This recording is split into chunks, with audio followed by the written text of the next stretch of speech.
107 days, way too many for anybody, but including her. Right. But the more they got to know her, the less they liked her. I've said this many times on this show. Other countries don't do this. They don't have years to run. They call an election, and they have an election in a month. Yeah, and nor the influence of money. We should do that.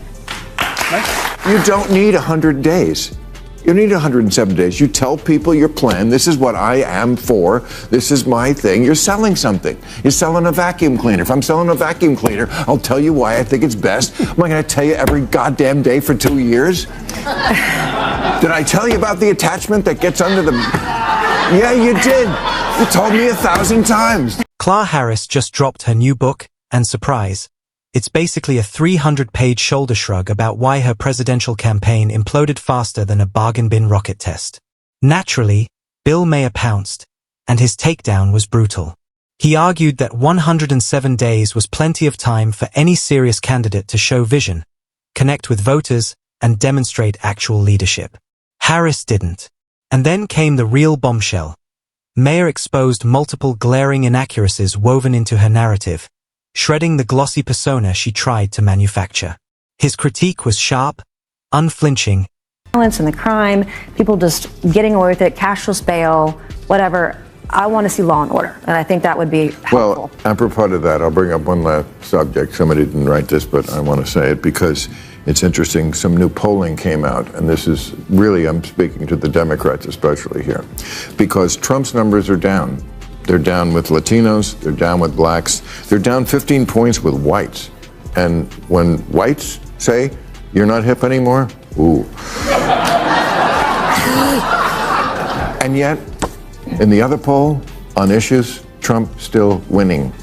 So this is your big opportunity, Democrats. He's down in the numbers, and you still can't score. And impossible to ignore. It didn't just land, it echoed. Bill Maher kicks things off by shredding the latest poll numbers, and the data is brutal.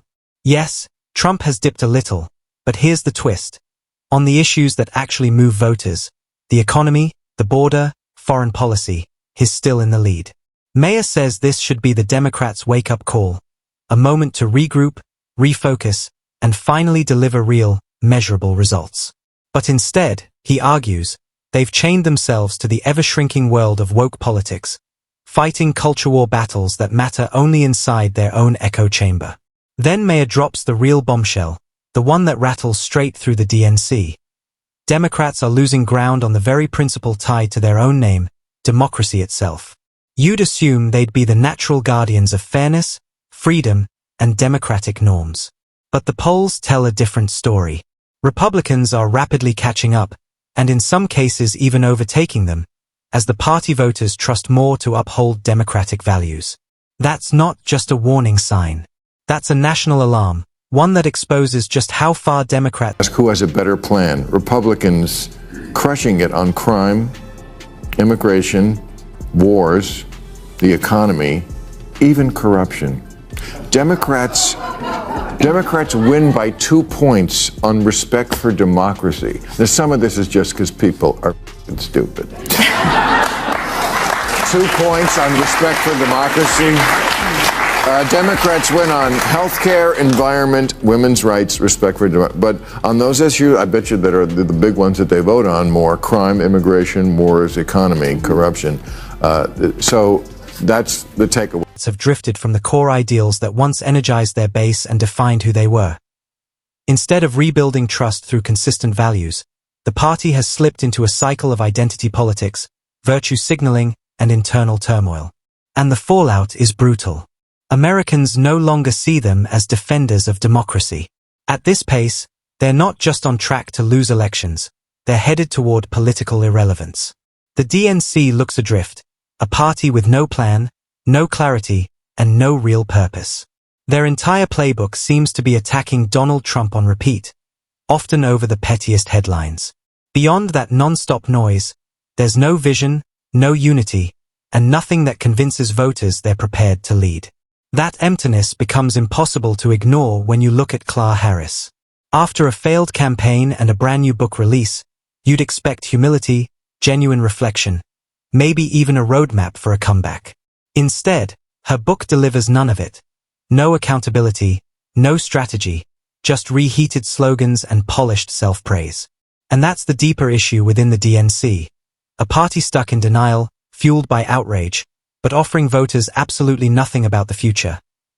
Kamala Harris now looks like she's The only thing the Democratic Party stands for today is opposition to Donald Trump. Yeah. And I just read Kamala Harris's new book, 107 No, Days. you didn't. I did? No, you didn't. I'd like to... I'll say a lot of lies on this show, but I won't take that. I will not accept I thought that. you might ask me about it. That's why I had to read it. But the point is, it's like, as you probably know, it's like a diary of what happened. But I was looking for, okay, and what's the plan for the future? There wasn't any, and she's just indicative of the party at large. I've said this many times on this show. Other countries don't do this. They don't have years to run. quietly backing away from the same woke politics that helped tank her career in the first place.